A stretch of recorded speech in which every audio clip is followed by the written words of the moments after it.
भी तो यही कहते हैं, माफ करना हमारी कमजोरी नहीं, हमारे अंदर की हिम्मत की निशानी है। और तू बौंदता की हिम्मत वाली माँ है ना, तो तू माफ नहीं करेगी मामी को?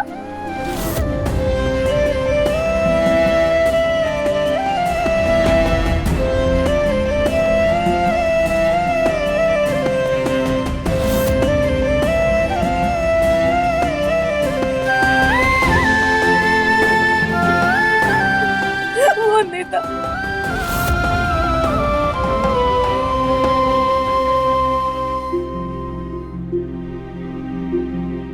सबने माफ कर दिया मामी तुझे,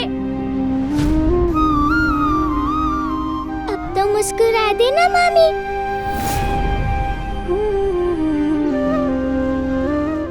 अच्छा, तो मिष्टी ही बना दो अपनी शरारती बौंदता के लिए।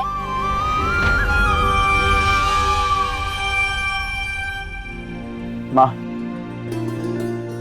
कुछ बताना है आपको, पर अभी नहीं, दुर्गा पूजा के उत्सव पे। पर मुझे तो पता है, क्यों पति बाबू? वंदिता, अच्छा, मैं जरा बाजार जाकर सबके लिए दुर्गा पूजा की साड़ियां लेकर आता हूँ।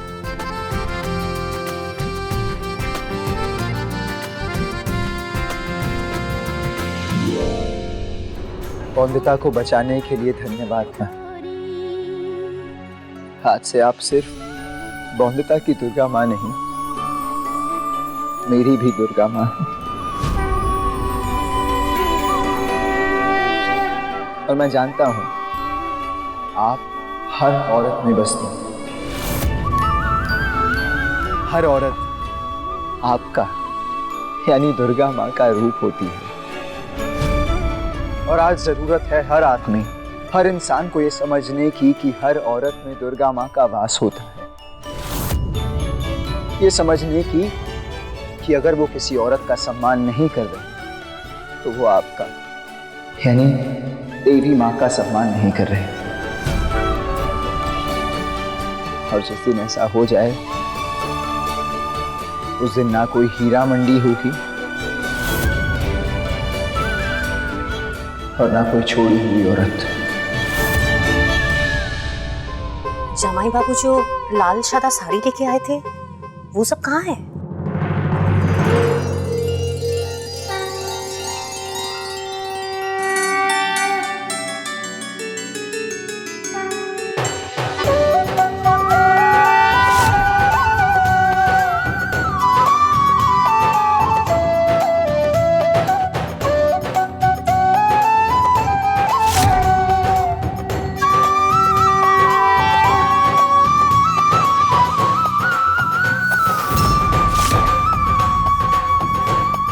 ये कौन है?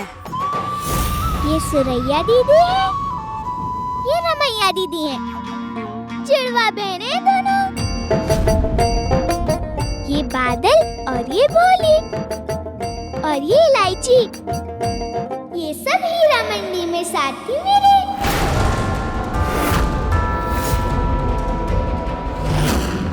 पति बाबू ने सिर्फ वहाँ से मुझे नहीं बल्कि इन सबको भी बचाया है।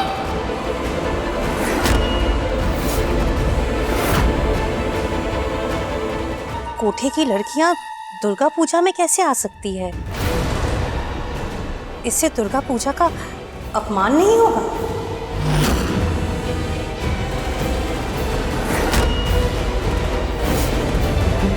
क्यों नहीं कर सकती है ये पूजा?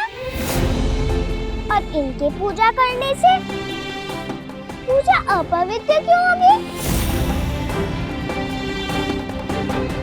मैं हीरा मंडी में रही तो क्या मैं भी बुरी हो गई? नहीं ना?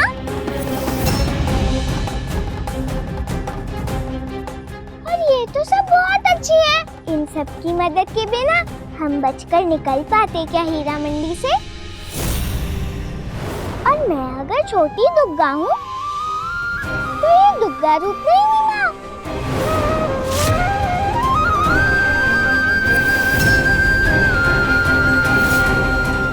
बिल्कुल सही कहा बौंदिता ने। इसीलिए आज ये बौंदिता के साथ, बौंदिता की तरह दुर्गा पूजा उत्सव का हिस्सा बनेंगी।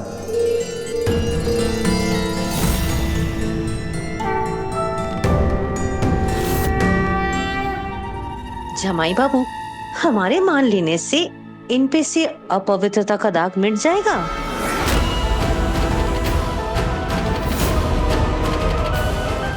ये इस पूजा में नहीं रह सकती।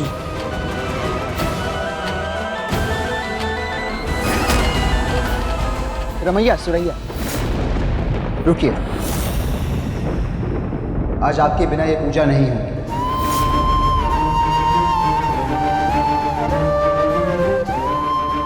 और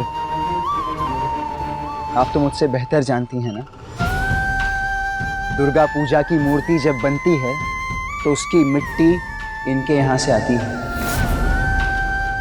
जिस मिट्टी के मिलने से दुर्गा माता की मूर्ति पवित्र हो जाती है, उस मिट्टी में रहने वाले अपवित्र कैसे कहलाएंगे बताइए?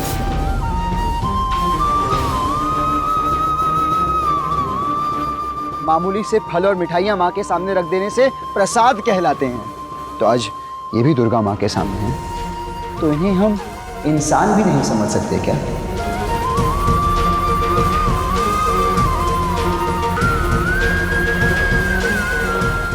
सही कह रहे जमाई बाबू। हाँ, तुम सब लोग यही रहो।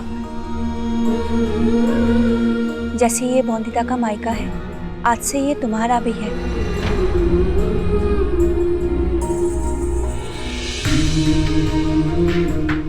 और मायके में बेटियों की जिद पूरी की जाती है, बंधन नहीं लगाया जाता।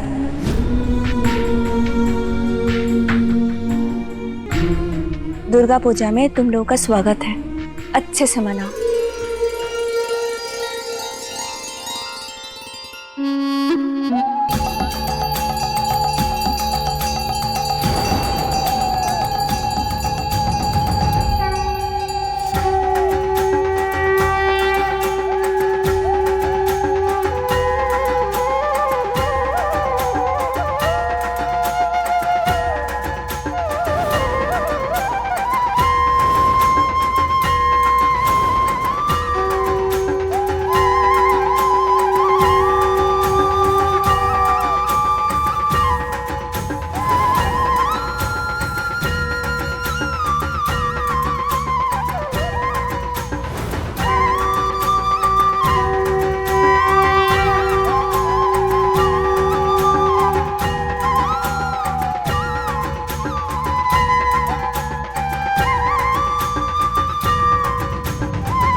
सौरभ, यही सम्मान इन्हें पूरे समाज में दिलवाना है।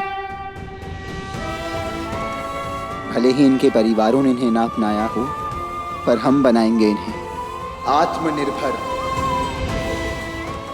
ये हमारे साथ तुलसीपुर आएंगे सौरभ, हमारे साथ रहेंगे सब।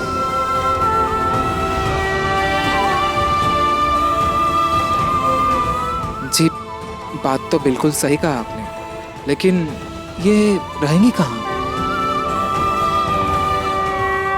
इनके रहने और खाने पीने की व्यवस्था हमारे दूसरी कोठी में करवा देना, और ध्यान रखना जी, इन्हें कोई कष्ट ना हो। अब ये हमारे मेहमान नहीं, हमारे परिवार का हिस्सा हैं सब।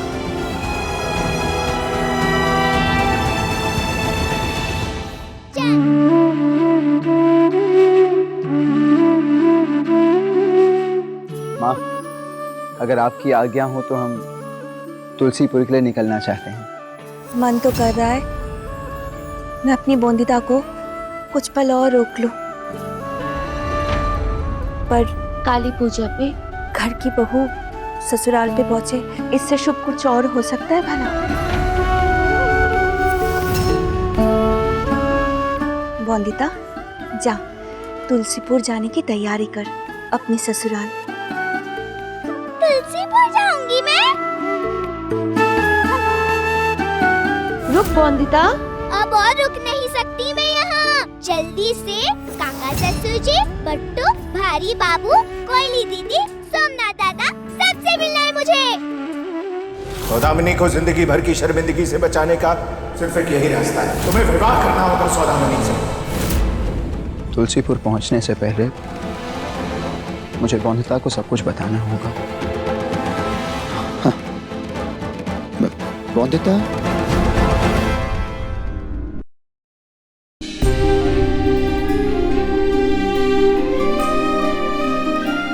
वंदिता, तुम जानती हो जब तुम घर छोड़कर गई थी तो कुछ घटनाएं घटी। कुछ कारणों से सगाई करने वाला था मैं, पर दुर्गा माँ सही समय पर आकर मुझे होश में ले आई।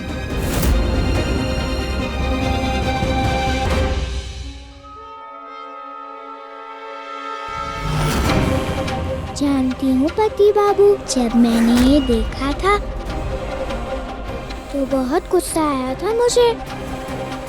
चिट्ठी भी लिखवाई थी कि बहुत नाराज हूँ मैं आपसे, पर मेरी एक दोस्त ने नाव बनाकर पानी में बहा दी।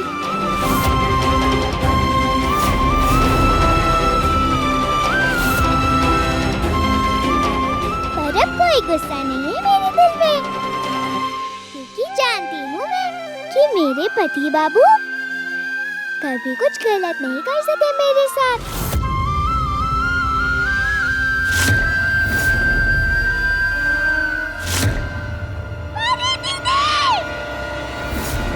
परी दीदी ने मेरे साथ गलत क्यों किया?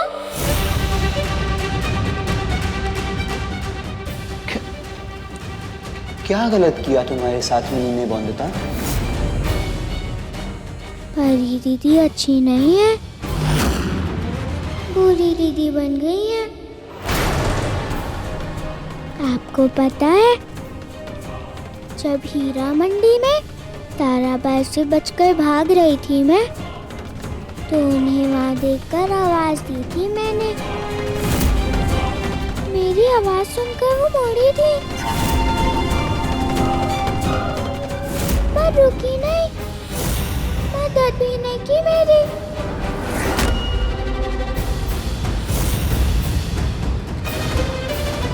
पर क्यों? पता नहीं पति बाबू, पर उनकी आंखों में पहले जैसा प्यार नहीं था मेरे लिए, गुस्सा था। ऐसा लगा मुझे कि वो देख सकती है मुझे,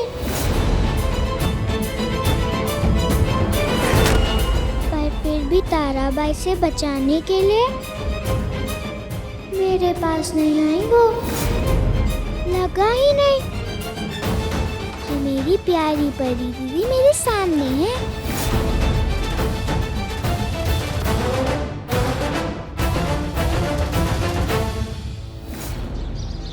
ये लो, हम घर पहुंच गए।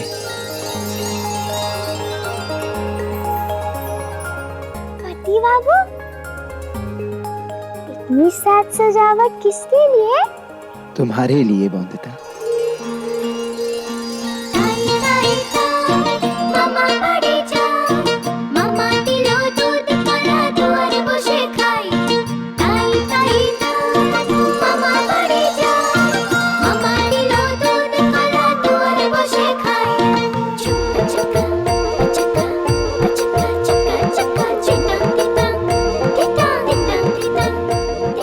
बाबू, पता है कितना याद किया मैंने आपको। आपकी भारी भारी बातें नहीं, बल्कि आपकी प्यारी प्यारी बातों को।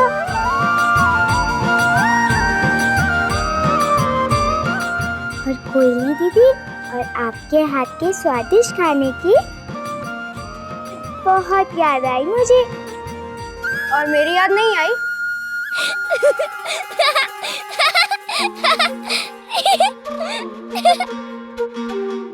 अरे बट्टू, तुम तो और मोटे हो गए।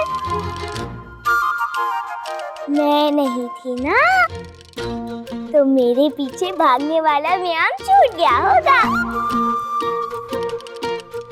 अरे, या फिर मेरे हिस्से के रसगुल्ले भी तुम ही खा जाते थे।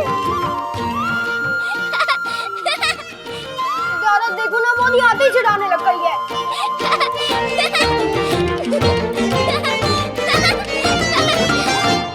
बहुत बहुत धन्यवाद आपका बैरिस्टर बाबू, जो हमारी बहुरानी जी को घर वापस ले आए। अब इनके शुभ कदम पड़ते ही यह सब ठीक हो जाएगा, है ना कोयली? हाँ। क्या ठीक हो जाएगा बिहारी? कहो बिहारी, क्या ठीक हो जाएगा?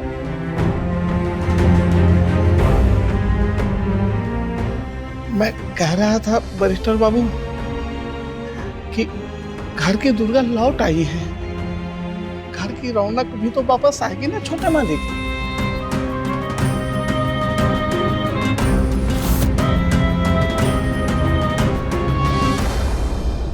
काका ससुर जी कहाँ है भारी बाबू? वो क्यों नहीं आए मुझसे मिलने? सारी बातें क्या यही कर लेंगे क्या बहुरानी जी आप? नहीं नहीं, बातें तो अंदर हवेली में भी आकर करनी है बहुत सारी। तो आपकी जोड़े वाली आरती करके आपका गृह प्रवेश करा ले छोटी मालकिन।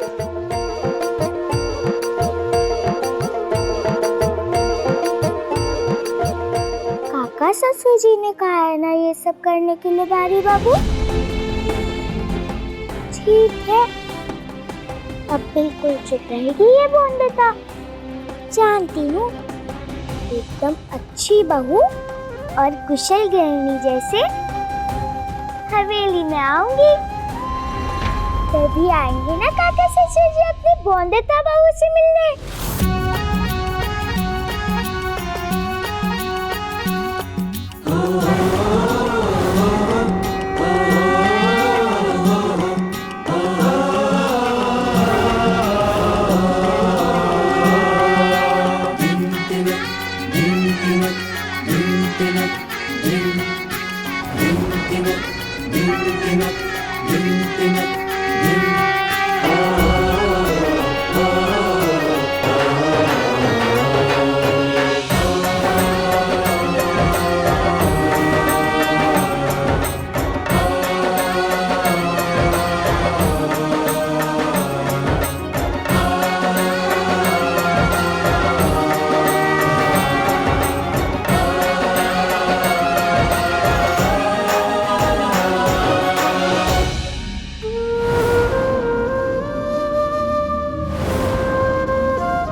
बाबू, काका ससुर जी ने अभी तक माफ नहीं किया है क्या मुझे?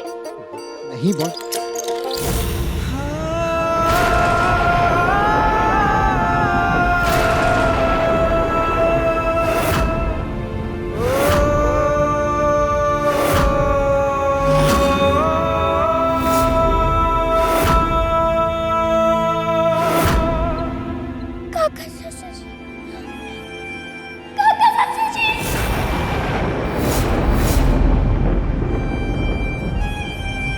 काका काका ये आपको क्या हो गया काका? मैंने आपसे कहा था ना काका, मैं जिंदा हूँ और मैं बौद्धता को वापस ले आऊंगा। देखिए ना काका, मैं बौद्धता को वापस ले आया। आपकी बहू बौद्धता वापस आ गई काका। बाबा क्या हुआ है काका को बताइए। एक पल में दुनिया बदल सकती है, ऐसा सुना था मैंने अनिरुद्ध पर। आज त्रिलोचन दा की ये हालत देखकर मुझे यकीन भी हो गया। सब कुछ ठीक चल रहा था, पैर फिसला, सर पर चोट लगी और पूरे शरीर को लकवा मार गया।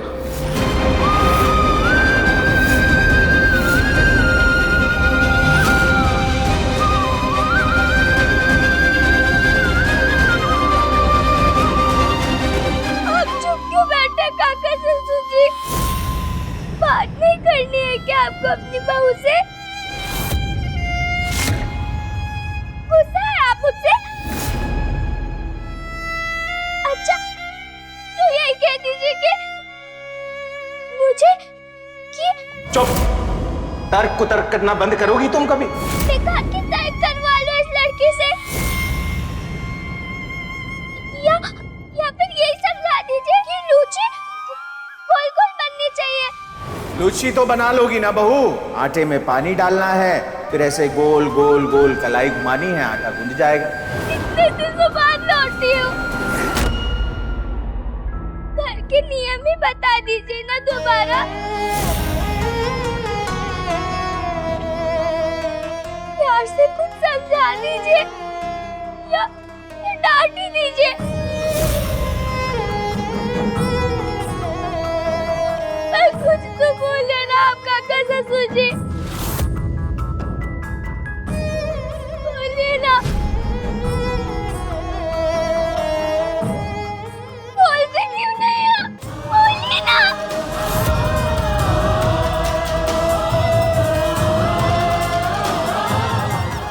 बोलिए ना काका ससुर जी। बौद्धता काका कुछ नहीं भूलेंगे।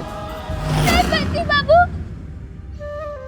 काका ससुर जी को आशीर्वाद देना ही होगा मुझे। जब पहली बार ससुराल आई थी नहीं जानती थी ना किसी को, इसीलिए बिना आशीर्वाद के गृह प्रवेश कर लिया था मैंने।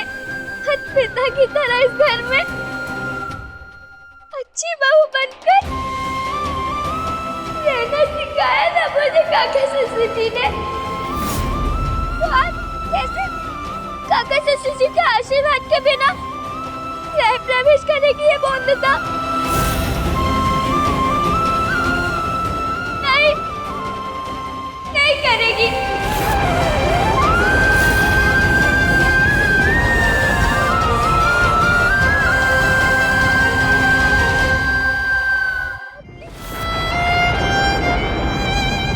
अपनी बौद्धता बहू को आशीर्वाद दीजिए ना काका ससुर जी।